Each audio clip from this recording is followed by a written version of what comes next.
Rain hammered against the glass walls of the 23rd floor conference room, while Adrian Vale stared at the numbers projected on the screen. Quarterly losses. Supply chain collapse. Investor panic. 3 department heads arguing over each other like frightened animals trapped in a burning building. But Adrian's attention wasn't on the screen. It was on the clock.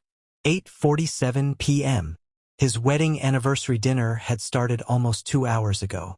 Again. Mr. Vale. The voice pulled him back. Martin Heller, chief financial officer of Nexra Dynamics, adjusted his glasses nervously. We need a final decision tonight. If we don't lock the Singapore contract before midnight, Virex Technologies will take the account. Silence filled the room. Everyone waited for Adrian to speak. At 36 years old, Adrian Vale was already considered one of the most ruthless strategic executives in the tech industry. Not because he shouted, not because he threatened people, but because he could walk into a collapsing company and somehow drag it back to life within months. He saw patterns others missed. Weaknesses, greed, fear, and tonight, exhaustion. Adrian loosened his tie slightly. Move 20% of logistics operations to Helix Freight. The room froze. Martin blinked. Sir, Helix Freight is expensive. They're reliable, Adrian replied calmly. Reliability is cheaper than public failure. A department director frowned. But that cuts executive bonuses. Adrian finally looked at him. Cold. Direct. Then consider this your opportunity to contribute. Nobody spoke again. Adrian turned off the projector himself. Draft the revised agreement. I want signatures within the hour. The executives immediately scrambled into motion. Phones ringing. Laptops opening. Papers shuffling. Like soldiers after a commander gave the order to charge. Adrian grabbed his coat and checked his phone. 23 missed calls. 17 from his wife, 3 from his mother-in-law, 2 from his brother-in-law. 1 message from his wife, Cassandra. Don't bother coming anymore. You've already embarrassed me enough. Adrian stared at the message for several seconds, then quietly slipped the phone back into his pocket. No anger, no panic, just a strange numbness. The elevator ride down felt longer than usual. The city lights blurred beneath the rain-soaked windows like melting gold. For 7 years, Adrian had convinced himself sacrifice was temporary. Work hard now. Rest later. Endure now. Be happy later. Every luxury Cassandra enjoyed came from his work. The penthouse downtown. The imported cars. The designer vacations she posted online with captions about manifesting abundance. Meanwhile, Adrian survived mostly on black coffee and 4 hours of sleep. Yet somehow, he was still the villain. The valet rushed forward as Adrian exited the building. Good evening, Mr. Vale. Adrian nodded absently and got into the car. The anniversary dinner was being held at Loron House, one of the most expensive restaurants in the city. Cassandra had chosen it carefully, not because she liked the food, because rich people took photos there. The drive took 20 minutes. By the time Adrian entered the restaurant, the private dining hall was already loud with laughter. Crystal chandeliers glowed warmly overhead. Wine glasses sparkled. Expensive perfume filled the air. And at the center of the table, Cassandra laughed while feeding a bite of cake to a man Adrian had never seen before. Tall, perfectly styled hair, tight black shirt, artificial confidence. The room quieted the moment Adrian entered. Cassandra looked up slowly. Her expression immediately hardened. Well, she said loudly. Look who finally remembered he has a wife. A few guests chuckled awkwardly. Adrian removed his wet coat calmly.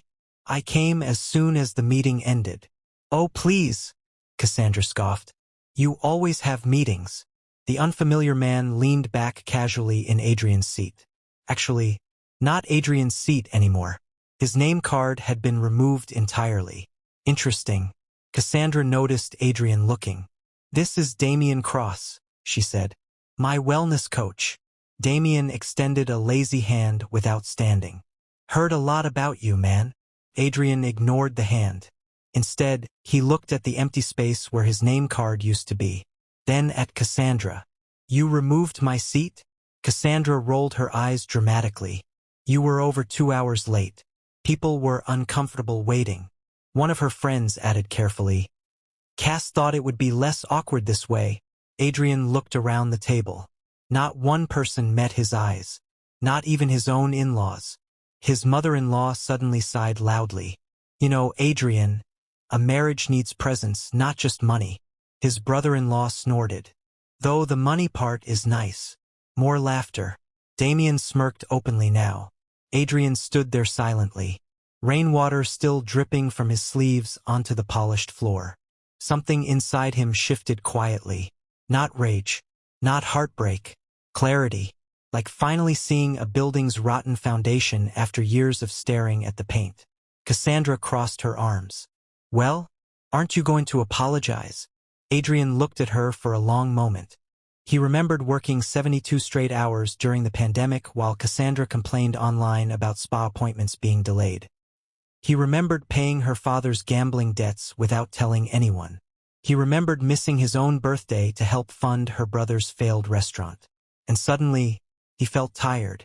Not physically, spiritually. Adrian reached into his pocket. Everyone expected a gift, an apology, some desperate attempt to fix the atmosphere. Instead, he placed 3 black credit cards on the table. Cassandra frowned. What's this? The accounts linked to these cards will be closed tonight. Silence. Her expression froze. What? I've also instructed legal to begin separating shared assets. The room went dead quiet. Even the pianist in the corner seemed to stop playing. Cassandra laughed nervously. Oh my God, you're seriously throwing a tantrum because you're late. No, Adrian said softly. I'm leaving because I finally realized I'm unwanted unless I'm useful. Her face darkened instantly. Excuse me? You don't love me, Cassandra. The words landed like shattered glass. You love access. A dangerous silence spread across the room. Damien slowly sat upright. Cassandra's voice sharpened. You think you can threaten me financially? No, Adrian replied. I think I spent 7 years financing people who despise me. Her mother stood abruptly. How dare you speak to family like this? Family? For the first time that night, emotion entered Adrian's voice. Not loud, just exhausted. I buried myself building comfort for all of you. He looked at Cassandra's brother. I paid your debt, then her mother. I covered your surgeries, then Cassandra. And every time I asked for basic respect, you treated it like an inconvenience. Nobody spoke, because nobody denied it. Cassandra suddenly laughed coldly. You're overestimating yourself. You think we can't survive without you. Adrian looked at her steadily. I honestly hope you can. Then he turned and walked away. No shouting. No dramatic speech. No revenge declaration. Just footsteps fading across polished marble floors. Behind him, Cassandra's voice rang out. Don't come crawling back when you regret this. Adrian didn't stop walking. Outside, the rain had become heavier. The cold air hit his face sharply. For the first time in years, he could breathe. Across the city, Mercy General Hospital was collapsing in a completely different way. Operating room 3 burst open as Dr. Evelyn Carter pulled off her surgical gloves. Bloodshot eyes. Exhausted posture. 14 hours awake. She had just completed a triple bypass on a 14-year-old boy whose heart nearly failed on the operating table twice. The surgery should have taken 6 hours. Took 11. A younger resident followed her nervously. Dr. Carter, the patient's mother wants to thank you personally. Evelyn rubbed her temple. Tell her the boy survived because the team stayed focused. And tell administration to stop booking surgeries 15 minutes apart like this is a conveyor belt. The resident hesitated. Director Lawson is already angry about your overtime complaints. Evelyn let out a quiet laugh. Of course he was. The hospital loved heroism. As long as heroism was unpaid. She walked through the hallway while nurses whispered respectfully as she passed. Everyone in the hospital knew Evelyn Carter, the surgeon who could perform procedures others wouldn't even attempt. The woman who once stayed awake for 20 hours during a multi-car highway disaster. The woman patients trusted more than the hospital itself. And somehow, the woman administration valued least. When Evelyn entered the staff office, several envelopes sat on the desk. One was labeled, Monthly Performance Bonus. Evelyn opened it absently, then stopped. $3,000. She stared at the number. For a moment she genuinely thought it was a typo. Then she heard laughter nearby. Wesley Dunn walked into the room wearing an expensive suit instead of scrubs. Director Lawson's brother-in-law. Official administrative consultant. Unofficial parasite. Wesley grinned broadly while waving papers around. 50 grand this quarter, baby. A few administrators clapped. One joked, guess paperwork really is the future. Wesley noticed Evelyn watching. Oh, Doc Carter. He smirked. Heard you spent all day elbow deep in somebody's chest. Evelyn said nothing. Wesley leaned against the desk casually. You surgeons work too hard. Me? I believe in efficiency. He tapped his temple. Work smart. Evelyn looked at the bonus paper in her hand again. 3,000. Then at Wesley's watch. Limited edition Audemars Piguet. Worth more than some nurses made in a year. Something cold settled behind her eyes. Not shock. Recognition. She suddenly understood the system perfectly. The hospital didn't reward value. It rewarded proximity to power. Wesley laughed again. Anyway, enjoy your little bonus. Evelyn folded the paper slowly, then placed it back on the desk. Without a word, she walked out. The resident hurried after her. Dr. Carter? She kept walking. Starting tomorrow, she said calmly. I leave at 5. The resident blinked. What? My contract says my shift ends at 5 p.m. But the surgery backlog is administration's problem. The resident stared at her in disbelief, because everyone knew Evelyn Carter practically lived inside the hospital, skipping meals, sleeping in offices, canceling holidays. She was the reason the cardiac department survived. And now she was done bleeding herself dry for people who treated sacrifice like entitlement. Evelyn pressed the elevator button. The resident lowered his voice nervously. They'll retaliate. The elevator doors opened. Evelyn stepped inside. For the first time in years, her expression looked strangely peaceful. Then let them. The next morning, Nexra Dynamics headquarters felt different. Not louder, not quieter, sharper. Like the entire building sensed something had changed overnight. Executives who normally walked with arrogant confidence suddenly lowered their voices when Adrian Vale entered the lobby. Nobody mentioned the divorce rumors directly, but everyone had heard something. Corporate ecosystems fed on whispers. And Adrian's marriage imploding at a public anniversary dinner had already become premium gossip among the city's elite. The receptionist stood quickly. Good morning, Mr. Vale. Adrian nodded once and continued toward the elevators. No hesitation. No visible damage. But internally he felt strangely hollow. Not devastated. Just stripped clean. Like a man who finally escaped a burning house and only afterward realized how much smoke he'd been breathing for years. The elevator opened directly onto the executive floor. Martin Heller rushed toward him immediately, holding a tablet.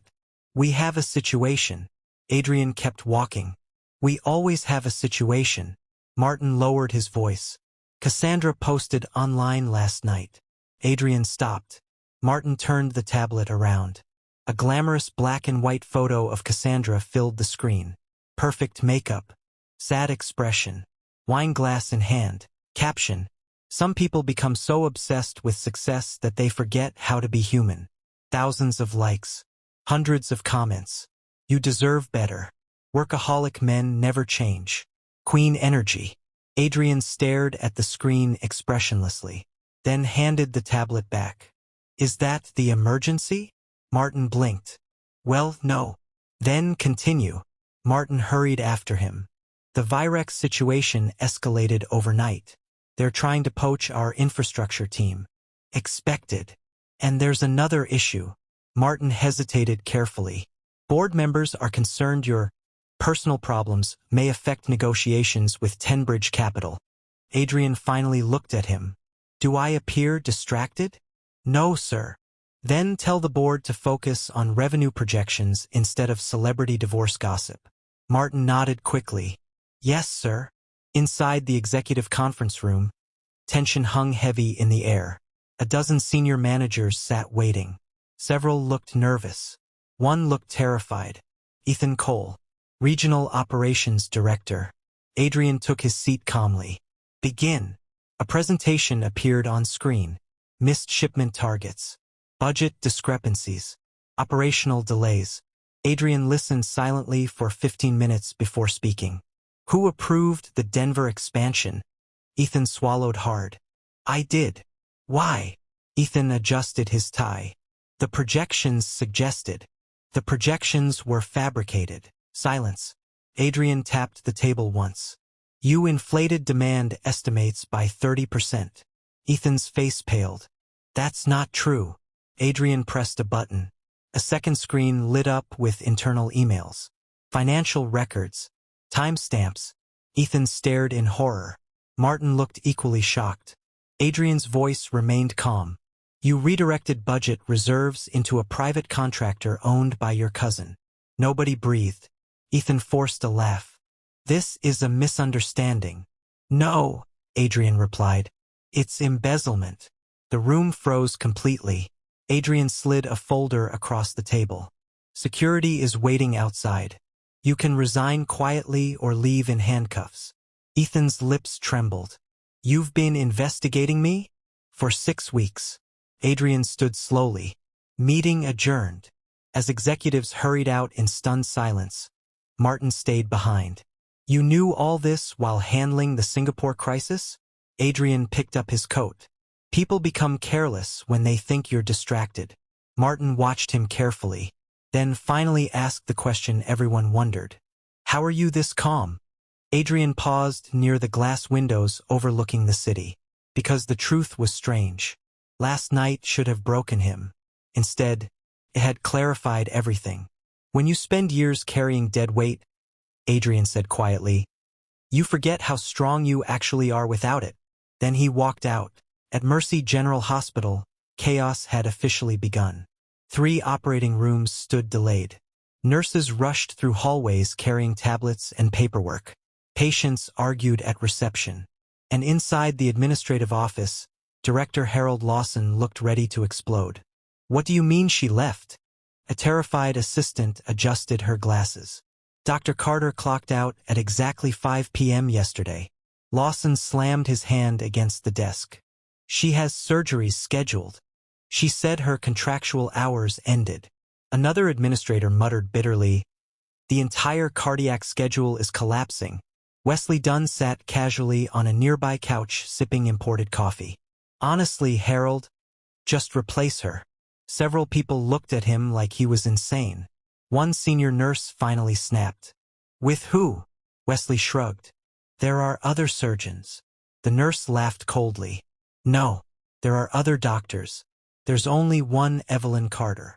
Lawson rubbed his forehead aggressively. Where is she now? The assistant hesitated. She already left for the day. Lawson stared in disbelief. Left? Yes, sir. As if the concept itself offended him. Evelyn Carter had practically become part of the hospital building over the years. Always available. Always sacrificing. Always fixing disasters caused by incompetent administrators. The idea that she could simply walk away at 5 p.m. felt impossible. Meanwhile, across town, Evelyn sat alone in a quiet cafe reading a novel. Sunlight spilled through the windows softly. A half-finished cup of tea rested beside her. And for the first time in nearly a decade, nobody needed her. No emergency calls.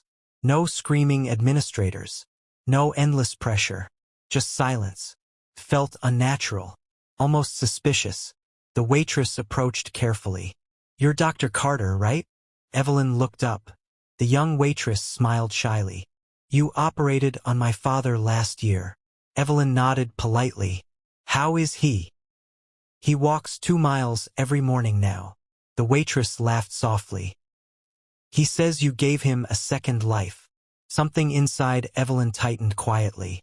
Because moments like this, these moments, were why she became a surgeon. Not bonuses, not politics, not hospital executives treating doctors like disposable machines. The waitress hesitated again. "You look happier today." Evelyn almost answered automatically. "I'm just tired." But instead, after a long pause, she admitted, "I think I finally stopped allowing people to consume me." The waitress smiled without fully understanding. But Evelyn understood. Perfectly. 3 days later, the city's business and medical circles exploded simultaneously. First came Cassandra's second social media post. This time there were tears, a blurry photo, a vague accusation about emotional neglect. Internet sympathy flooded toward her instantly, until someone leaked financial records, luxury purchases, private transfers, vacation expenses paid entirely by Adrian.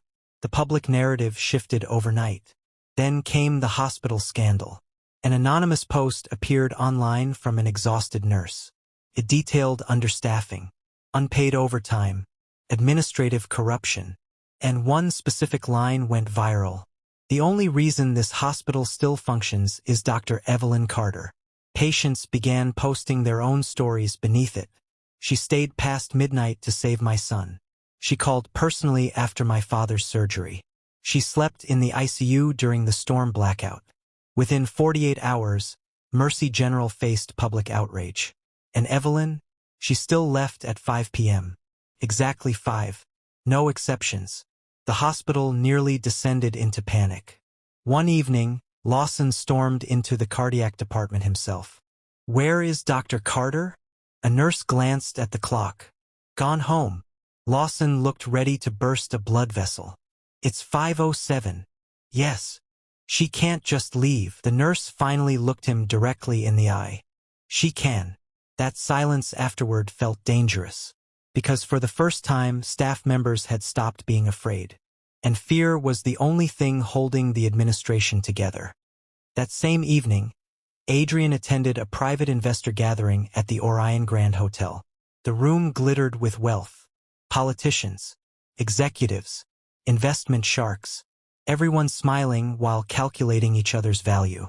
Adrian adjusted his cufflinks quietly while listening to a venture capitalist ramble about market recovery projections. Then suddenly, a waiter carrying champagne collided with someone nearby. Glasses shattered. A woman stumbled slightly backward. Adrian reacted instinctively, catching her arm before she fell. Warm skin, sharp inhale, steady eyes meeting his. Not delicate, not helpless, controlled, observant.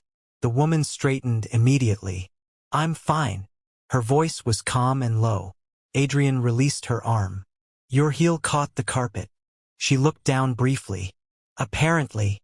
The waiter apologized repeatedly before rushing away. For a moment neither moved. Then Adrian recognized her. Dr. Evelyn Carter, the surgeon currently dominating half the city's headlines. She recognized him too. Adrian Vale. Dr. Carter. A flicker of amusement crossed her face. "So you're the terrifying executive everyone suddenly feels sorry for online. And you're the surgeon currently destroying a hospital by obeying labor law." The corner of her mouth lifted slightly. Interesting. Most people approached her lately with admiration or awkwardness. Adrian spoke to her like an equal. No performance. No flattery. Just recognition. Evelyn picked up a fresh champagne glass from a passing tray. "You know," she said calmly, "it's fascinating how quickly systems collapse when exploited people stop overperforming." Adrian studied her for a moment.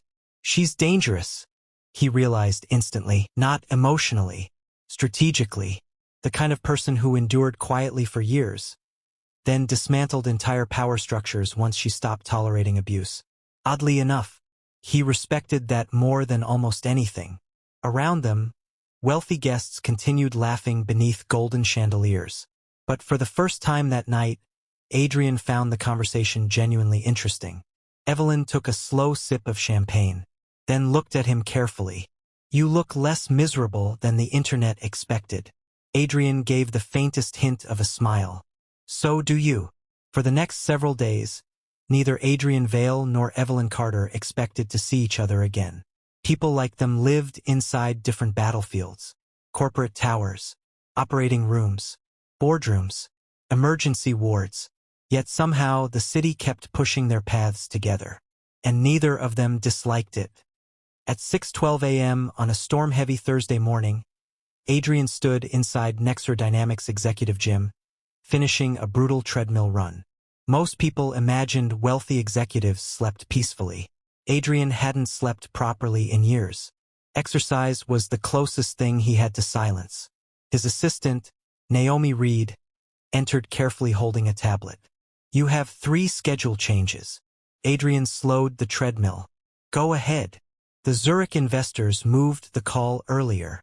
"Fine. Your divorce attorneys need final approval on the property separation." Adrian grabbed a towel. "Approve everything except the waterfront penthouse." Naomi blinked. "You're keeping it?" "No.